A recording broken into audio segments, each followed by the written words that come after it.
techniques. So we have discussed the various biological techniques. What are the various biological techniques, modern biology techniques available, and how in that modern biology techniques various issues arises, how it is solved or how it is dealt. So like that we have discussed. So in this we have seen many examples. So many examples we have seen. First thing is about genotyping people, and second thing we have discussed about the traditional plants, and in the third thing we have discussed about the deficiency of a particular child. So by at the start, at the birth, the child has some 20% chance of getting a disease. That is, it is having some susceptible gene, 20% chance at the age of 40. So what about the scenario? If the doctor tells the truth, what will be the scenario? If the doctor hides the truth, what will be the scenario? So this is the third thing we have discussed. And next about the biological weapon we have discussed. So how the bio weapon are dealt. So how it will be ethical if you are doing a bio weapon against a country, against the environment like that. And then we have discussed about a disease, particular disease, that is a sick child is having some disease, how it will be cured with the second child or the next child. So what the genetical makeup, how the genetical makeup is done, immunological makeup or the genetical makeup done to the second child, whether it is ethical or not, like that we have discussed.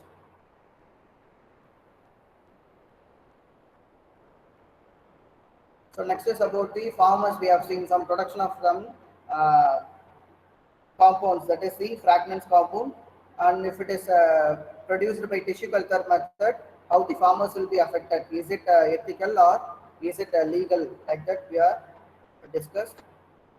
So next is about the assisted reproductive technologies. The most important factor nowadays our country faces is reproductive technologies. How it is grown and what are the issues generally arises in this reproductive technologies. So before moving into the what is the issues faced in reproductive technology, we need to see the market for the assisted reproduction techniques in India. So there is a small survey with a population of over 1 billion. So 1 billion இருக்கிற ஒரு populationல 300 million individuals in a fertile group are there. That is 150 million couples are fertile.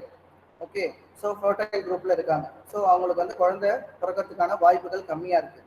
So with the incidence of infertility in India being approximately 15% as perhaps, so அது வந்து how it would be 22.5 million, 15% of a group peoples ன்னு வச்சுட்டோம்னா இந்தியாவோட total population, it will come on down 22.5 million infertile couples in the country generally. So if you assume that 10% of these couples will provide a market for infertility treatment every year. So in the 22.5% million people's 10% of people வந்து infertility-க்காக treatment பண்றாங்க. Every year they are undergoing some treatments. So it will be approximately 2.25 million couples are like to visit an infertility clinic for advice and treatment per year. Okay, so அவங்களோட financial and then economic resources favorable இருந்தா, okay, so 2.25 million couples are undergoing treatment. It is an approximate survey only. Treatment for their infertile treatment. So how about the turnover? At an average of say 50,000 Indian rupees per couple. ஒரு கப்பலுக்கு 50,000 per year க்கு செலவாகுதுன்னு ஒரு அப்ராக்சிமேட்டா வச்சிட்டாலும், this would amount to 112.5 billion rupees per year as the potential market for infertility in the country. So அது மாதிரி 2.25 million க்கு கணக்கு வச்சோம்னா how much it is coming? 112.5 billion rupees per year க்கு ஒரு turnover இந்த infertility இந்த ஒரு இதுல. ஓகேவா? So இதுல net profit. So taking account this factor, as of today, perhaps only 10% of those who have an infertility problem have access to approximate professional medical advice. So this would mean 225,000 couples and a market of 1.125 billion rupees. 10% or approximate count vachale, how much rupees is getting turnover? 1.125 billion rupees. It is per year in the infertile treatments. So for this, we don't have any registry or a licensing system for this hospitals. We have no registry of or a licensing system for infertility clinics in the country so far.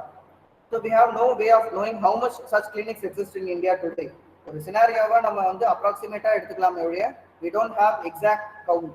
However, several estimates give a figure of somewhere between 200 and 300. இது வந்து ஒரு assumption தான். All over the India, we are having 200 to 300.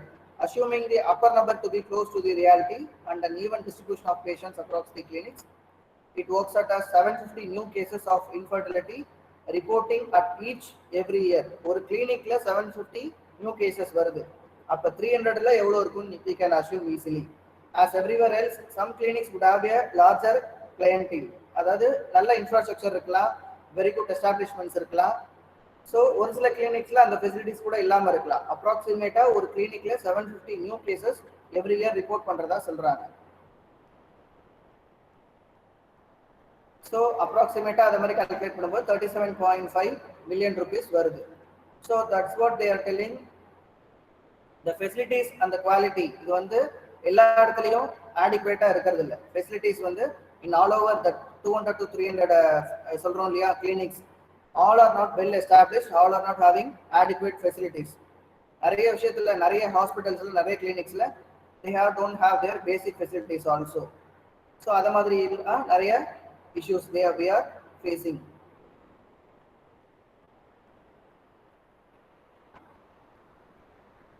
So in this what they are doing is, many instances are known where a patient has only been given intrauterine insemination. The sperm is injected, the semen is injected into the female's uterine. It is said to be uterus, it is said to be intrauterine insemination, but they are charging for in vitro fertilization. So IUI பண்ணிட்டு அதை வந்து IVF ன்னு சொல்லி அவங்க வந்து charge பண்றாங்க. Because most peoples are illiterate. அவங்க வந்து கொஞ்சம் படிக்காதவங்க, ரூரல் பீப்புள்ல இருந்து இருக்கிறதுனால they doesn't know difference between IUI and the IVF. So அதனால என்ன பண்றாங்க, they are infertility clinics are gaining more in this aspect. So இதை வந்து என்ன பண்றாங்க,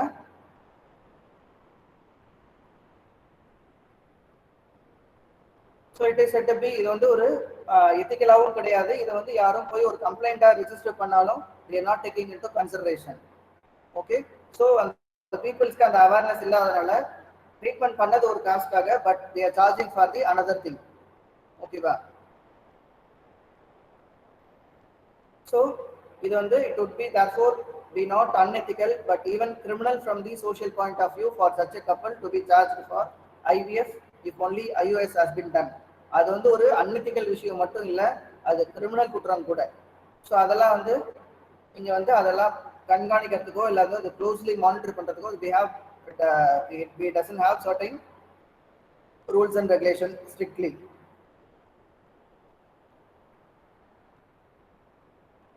So likewise, there was a case in 2002 in the state of Andhra Pradesh in India where a woman was declared pregnant by an infertility clinic. So அந்த clinic மூலமா அவங்க வந்து பிரெக்னெண்டா இருக்கதா சொன்னாங்க by any of method, assisted reproductive procedure. But later on பார்த்தா அந்த பொண்ணு வந்து பிரெக்னெண்டே இல்லை அப்படின்னு சொல்லி it has been declared. So there is no law in the country that would appropriate and expedient action to be taken against the erroring clinic. அவங்க என்ன சொல்றாங்க, usually they will be telling medical error அப்படின்னு சொல்லிட்டு they will be easily neglecting the cause. So there is no such law for punishing or giving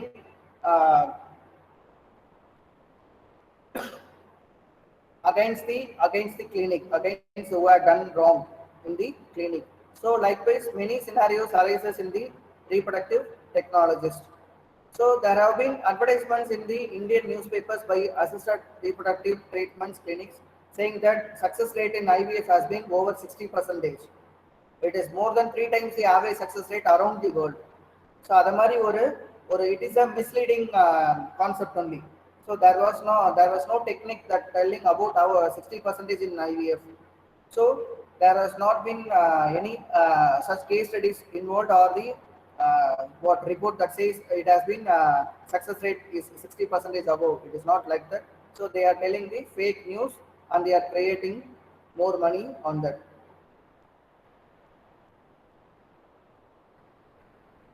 So in some case, you can see there have also been advertisements in the recent paper that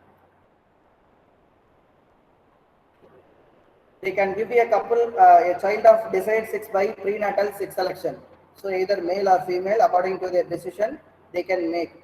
So this is also a crime, uh, and also the fact is that no established technique it exists would separate X and Y spermatozoa with 100% efficiency. We can do that, but it is not said to be 100% efficiency. It will be in trial error basis only.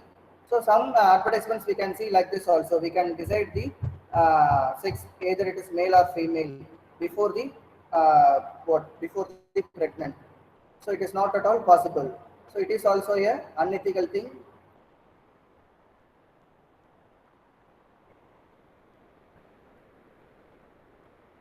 So in many infertility clinics in the country today, no professional counseling is available. So there is no codified system to decide when the couple must be asked to give up treatment on the ethical grounds and advised to adopt a child. Instead, eh, treatments are prolonged unnecessarily.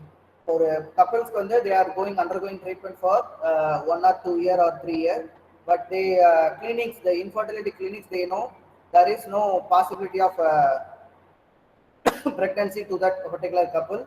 But even though for the money, they are prolonging the what cycle, they are prolonging the process. So there is no any guidance or counseling to the couples available in the infertility clinics. That's the thing they are telling. So there is no check whatever so in the country today to prevent such a malpractices. Okay. So next is some gynecologists engage in artificial insemination by the husband's semen or by donor semen when no adequate facilities exist with the gynecologist for collection, examination or processing of semen, or doing appropriate checks if the semen has been obtained from outside or for documentation of what is being done. So there will not be any facility for undergoing such examinations for the collection of sample, but they are doing it as an what just for the money. Some gynecologists are involved in this process. So in this survey, unethical practices, those mentioned above today, perhaps results in an unacceptable expenditure of somewhere between 300 and 400 million rupees by the people of the country, most of whom would have sacrificed a great deal to be able to pay the expense of treatment in an infertility clinic. So அவங்களோட முடியுதோ முடியலையோ இந்த குழந்தை வேணும் அப்படிங்கிற ஒரு கன்சர்னுக்காக they are spending more money.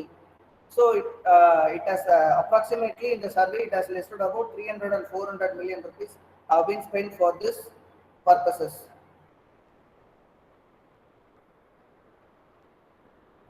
So next is ethical issues and donor insemination. So an important issue in the practice of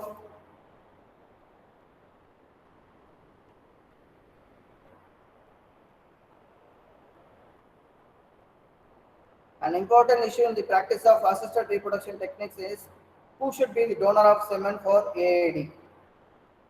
So, in general, what they are doing in this respect, vast majority of population in India today lives as a part of larger joint family. So, further barring the small number of emancipated families, the mother-in-law still exercises substantial control over the daughter-in-law.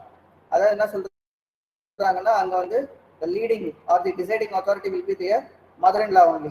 So அவங்க தான் decide பண்ணுவாங்க இந்த மாதிரி சினாரியோல what it will be, who can be a donor. So the decision will be their mother-in-law only. The female doesn't have the rights to decide what to do further.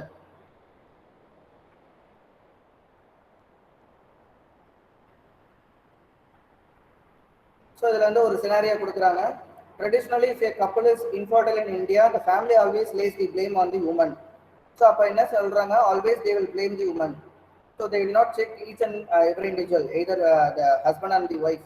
The treatment was done, the treatment was not carried out for men and the woman. The treatment is always for the woman only. First they will focus on the woman only. Then later on, if the fault is with the male factor, that mother-in-law, she will not tell the thing to the other peoples also. daughter-in-law is efficient to carry a child, but my son is the fault. She never tells to the society. She wants to hide the truth. So that's the scenario they are telling here. So therefore, she takes the daughter-in-law to an infertility clinic, and following the advice of the clinic, that the daughter-in-law needs to be inseminated by donor semen. That the mother-in-law asks the clinic to inseminate the daughter-in-law by the semen of husband's brother or a close family friend. It is also another unethical. It is an unethical thing, because whenever the donor insemination, it should be apart from the family, it should be apart from the thing. It should not be from the same close relative or the close family friends. So it will create a mental psychological problems to the girl or the woman. So that the thing they are telling, the daughter-in-law would normally have no say in this regard, no matter how opposed she might to be to the idea of being inseminated by the semen of someone who she has been seeing and who would continue to see all the time. So they doesn't care about that. They are insisting it should be the semen from should be the husband's brother or to the close family circle only.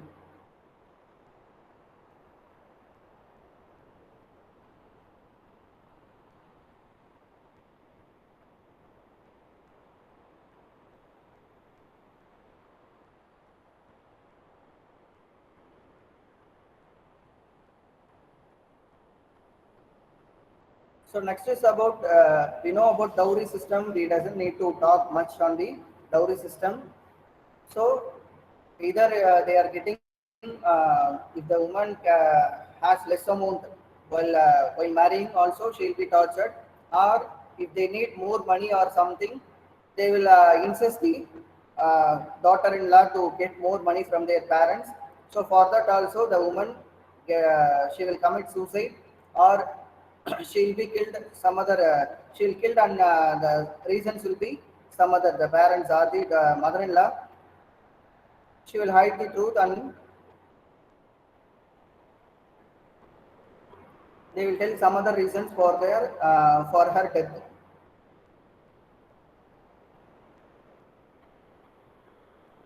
So in that National Commission for Women, a statutory organization set up by the Government of India, as to their opinion in regard to the anonymity or otherwise of donors of semen in cases such as the ones mentioned above. The Commission strongly says the opinion that all sperm and egg donation must be anonymous. The situation I have outlined above would clearly support this view. So this should not happen again. அதாவது close ரிலேட்டிவ்ஸ்லயோ இல்ல அந்த ஹஸ்பண்ட்ஸோட பிரதரோட சீமன் எடுத்து அந்த particular உமனுக்கு we should not give birth to the new child. That is the thing. It is also said to be unethical. So egg donation and sharing. So in this also the same thing arises. Who should be a donor? From where we should collect this egg, like that. So here also some thing arises. What they do as of today in India, it is almost always a close relative from the side of man and woman. They will be a donor. So the idea of having a close relative or friend of the family as a donor for the spermatozoa or the egg is that the entire story is kept within the family friend boundary. அவங்களோட அந்த குடும்ப விஷயங்கள் வெளியில போகக்கூடாதுங்கிறதுக்காக அந்த sperm or egg donation will be with their known persons only, friend of family or their close relatives only. So the other implications, it includes the genetic and social implications of such donation are not understood.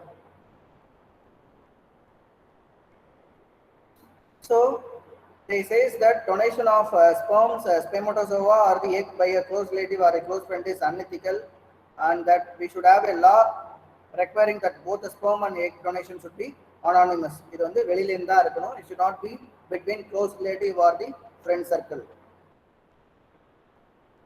So next is surrogative pregnancies. So இதுலயும் என்ன சொல்றாங்கன்னா, இந்த surrogate யார் surrogate மதரா இருக்கிறது. இதுலயும் the again the family plays a role. அதுல in some cases the mother-in-law, she acts as a surrogate mother, or else their close relatives they act as a surrogate mother. அதாவது அது அன்எத்திக்கலா இருந்தாலும் but in future they should not have some any what any breakup in the family, so they are making as an legal thing. அதாவது அவங்க ஃபேமிலிக்குள்ள க்ளோஸா இருக்கிற யாரோ ஒருத்தரை தான் வந்து சர்கேட் மதரா they will be selecting. It is also said to be unethical only. So this is the another ethical issue where this reproduction technology arises. Then Indian preference for a male child. இதுவும் வந்து ஒரு bad scenario. Nowadays we are telling we should not explore whether it is male child or female child. We have framed certain rules and regulations, but in the earlier stage it was a great issue. ஒரு ஊர்ல பாத்தீங்கன்னா பொண்ணு எடுக்கணும் அப்படின்னா அது வேற ஊர்ல இருந்து தான் வருவாங்க. ஏன்னா every person will be a male only in that particular village. It's because of they need a male child only. They doesn't need female child. So அதனால ஒரு ஊர் ஃபுல்லா பாத்தீங்கன்னா யார் இருப்பாங்க, மேல் சைல்டு தான் இருப்பாங்க. பொண்ணு எடுக்கணும்னா வேற ஊர்ல இருந்து தான் இடம் எடுத்தாங்க. So there arises a ethical issue. So for that, what we are telling is what the suggestion given by the government or the general body is to have some, we should have some certain rules and regulations to be framed in the reproduction technologies. Some legal concerns should be there in each and every aspects we have to focus on. So by following these rules and regulations, we can avoid these type of ethical issues or the legal issues faced in the reproductive technologies and also in the modern biologies. So this is about your first unit. In the next class we can discuss about the second unit.